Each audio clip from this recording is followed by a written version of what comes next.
against harmful radiation. The scientist who discovered the ozone hole 15 years ago told me this season it lasted longer than ever before.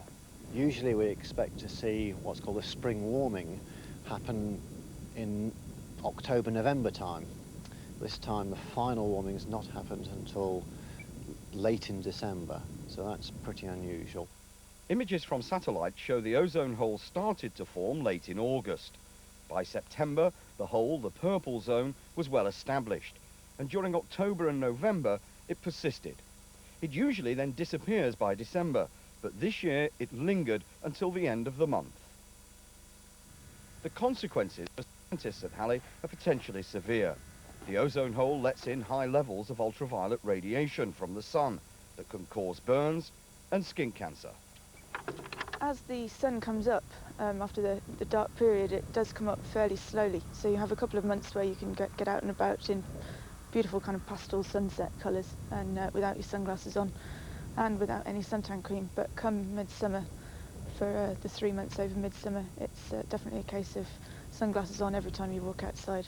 One of the consequences of the ozone hole over Antarctica is that every hour or so you have to cover every exposed square inch of skin with factor 30 sunblock, even under the nose and the earlobes. Without it, within 20 minutes, my skin would be badly burnt. This is our ozone laboratory.